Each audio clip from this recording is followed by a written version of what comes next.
everybody, and welcome back to the Writer's Hive, where we discuss the writing and publishing process in the hopes of demystifying both and creating a writer's hive mind with you. Today, we're going to be discussing goal setting in the hopes of preparing everybody for their nano projects and or just re-upping your goal setting strategies. Let's start off with Caitlin, the queen of goal setting. I mean, I wouldn't say the queen, but I do love goal setting, and I tend to overall do quarterly goals. And then once I'm in a new quarter, I tend to break them down into monthly, weekly, and then daily schedules. So I don't do that all at once, but I do take that approach to make sure that I hit all of my goals. When it comes to NaNoWriMo and setting goals, when it comes to drafting, I will set a daily word count goal, but if it comes to editing, if I'm being a rebel, I will set chapter goals and or page goals. So when it comes to that, what I usually do is I'll take the project as a whole. So I look at the month of November. I usually either look at the calendar on my iPad or take out a paper calendar and sort of mark off all of the days that I know I'm not going to be working, which is usually weekends. But with NaNoWriMo, sometimes I do work on weekends because I love to do online sprints or in-person sprints where I can safely with my writer friends. And then I will take all of the days I have available and sort of divide that into my ideal word count goal. So that is how I prepare myself for NaNoWriMo in terms of setting goals. Amber, I know that you take a more technical approach sometimes to your goal setting in terms of like spreadsheets for motivation, and I would love to hear more about that. Yeah, so I think that's more about loving spreadsheets and any excuse to use them than it is about goal setting. But I love NaNoWriMo's settings where you can actually see a graph of every day that you wrote. And so a few years ago, I created that in a spreadsheet to where you just input how many your total words are, and it automatically tells you how many you got that day, how close you are to your goal, and then it puts it on a graph as well. I use those in two different ways. I have ones for word count and I have ones for time goals so that you can put in how many hours you worked on it or how many minutes you worked on it that day. I don't really use them for Nano that much anymore just because the Nano site has it. I use them when I'm not doing Nano. But if you prefer a spreadsheet, I definitely have those available. Also, like goal setting itself, I have a little bit of a rocky path with it. Sometimes it makes me a little bit anxious when it's red and I'm not seeing my word count goals each day, and then I just stop. I've started using timed goals more than the word count goals, but I think they work really well for people that need to stay on track, especially for Nano. One of the things that I also like about the functionality of the spreadsheets that you create is if you go over your word count, because like for Nano, if you're reaching 50K, you've got like a set number that they say you should have every day. But if you go over that word count, it'll actually like detract from what you need the next day, so that like, if you do more during the week and you're taking the weekend off, it'll account for that as you go through. The way that Amber has it like set up, I could never do it. In fact, I often mess it up and then she has to come in and tell me where I went wrong. But I also think that it's nice to keep something that's off online. Like I like to even do that for my Nano goals or when I'm working on a project, because there's been times where I've really wanted to get like the badges for Nano, and then the site has glitched and said that I didn't put words in that day. But if I keep my own spreadsheet, at least I know for myself where all of my progress is. And then also I try to, as much as possible, be a part of the community during Nano, but also stay off of social media or those kinds of sites as much as possible. So having something that's just an Excel spreadsheet or Google Doc and then not having to go on to like an additional website is sometimes really beneficial for me if I'm like really on a roll and I don't want to be distracted by anything else. So I do find a lot of value in those. In general, though, for my own goal setting, when it comes to Nano or anything else, I've really created a system for myself where I hold myself accountable to daily goals and really try to push myself to sit down and write every day. Obviously, throughout Nano and the holidays in the US, it's not always possible to do that. And life happens. So I think a big part of goal setting, especially during Nano, is recognizing that there's going to be hiccups, there's going to be interruptions, and not letting those derail you. Amber mentioned being in the red and then really getting, discouraged and not wanting to continue. I think that especially for a sprint like Nano is, instead of like the long race, instead of focusing on like the long picture of a book, I think it's really important to realize that you're going to have peaks and valleys and to to not let those valleys kind of deter you from continuing, because even if it's not in November, you're going to have those in your writing careers in general, but especially in November when everybody's really pushing towards that finish line, you can start to feel really dejected by not progressing at the same level. All progress is good progress. And at the end of the day, no one's walking away from Nano with like a full completed novel at 50K. Like, it's just about creating habits. And I think if you can look at your goal setting that way, and maybe just looking at it as an experiment to create the best habits for you, that's a fantastic goal to have as well. The spreadsheets that I create for goal setting, I also leave a column for date. And so I have it like day 1 through day however many, 30 or whatever it is. But then I also leave a section for date. That way, those 30 days that you work on the book don't have to be consecutive. If you're somebody that likes to take off weekends or anything like that, you can actually just put the date that you're working on it. And if you skip a day or two, that helped me to not feel like I'm getting so far behind because I skipped a day or two. And it helps to be like, as long as I'm working on it, like as much as I can, and I'm consistent, whether I take a day off to go hang out with the family or whatever it is, then at least I'm still accountable. But if you're somebody that doesn't want to skip a day, you can do the consecutive dates, and then, it'll match up with the day number. I wanted to jump in a little bit after what Julie said in terms of realistic goal setting. NaNoWriMo is not really a realistic setting for writers. Many writers do not write every day.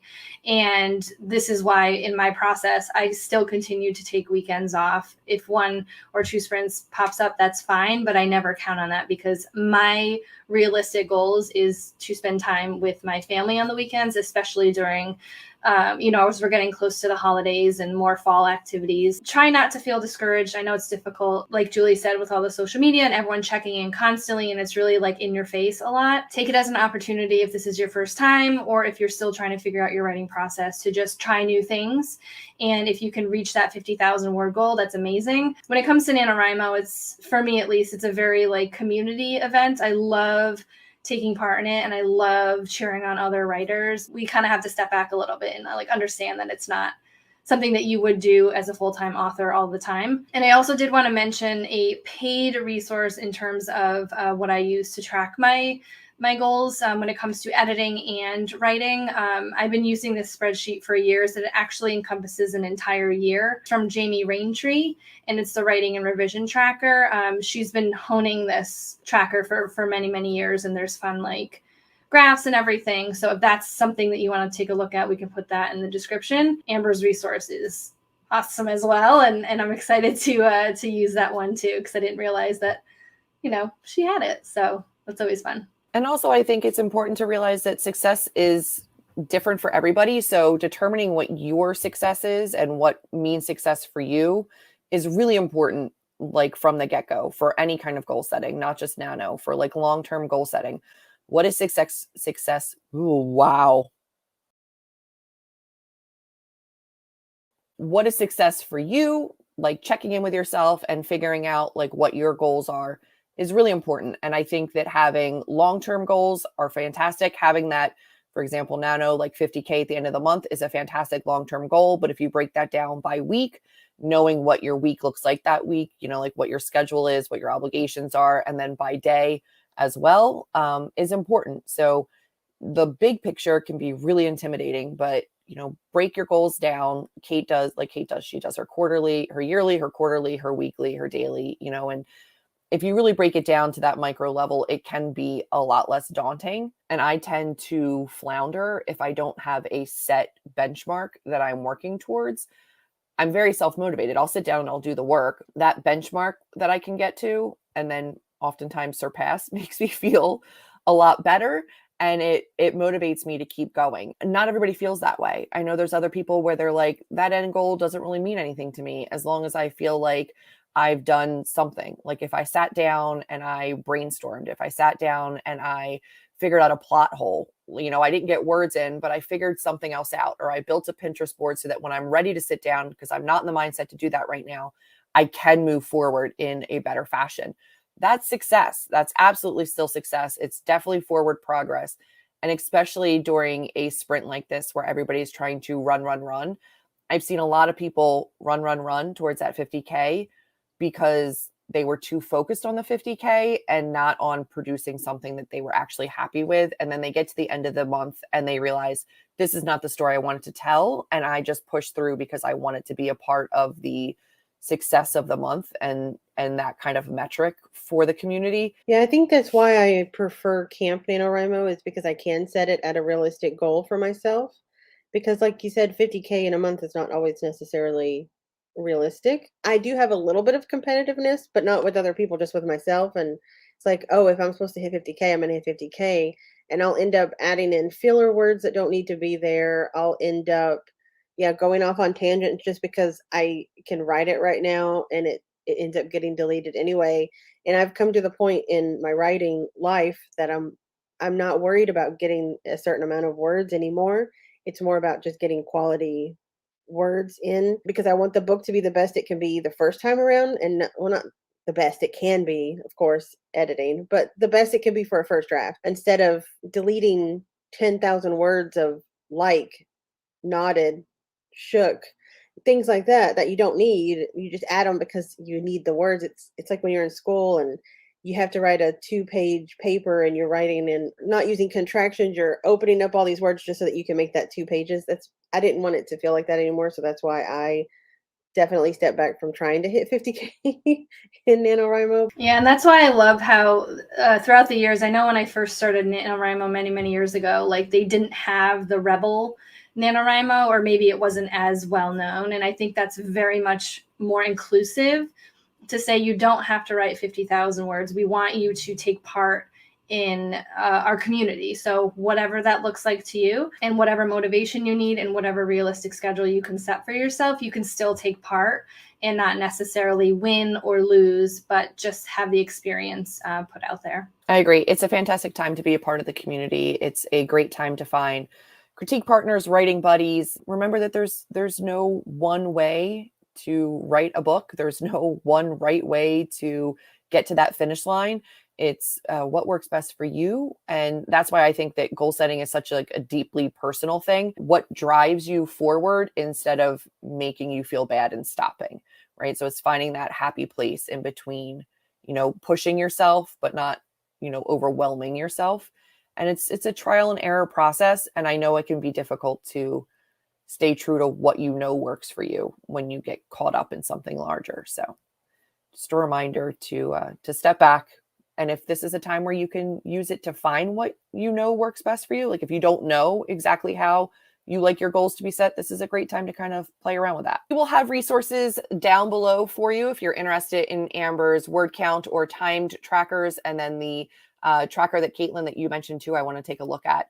So we will have links to all of those down below. Let us know for our question of the episode what your goals are for NaNoWriMo. Are you taking part in it? Will you be a rebel? Are you pushing for your 50K? Let us know down below what goals you're working towards. Honestly, whether you're doing Nano or not, what is it that you are reaching for? So what's your immediate goal, and then maybe like a stretch goal if you have those. Share down below so that we can cheer you on. And we will see you in the next episode. The freaking teacher jumped out at me over there. Correct. A+. How did we all end up wearing black shirts at the same time? We did. I know. I saw that. I was noticing while somebody was very talking, uniform across the board. I know. And our heads are all kind of matched up. It's like, watch me mess up the intro 20 times. We ready for that? Why do I look really blown out? Stop it. It's not weird. Don't make it weird. Why am I always the problem? Click the bye-bye button.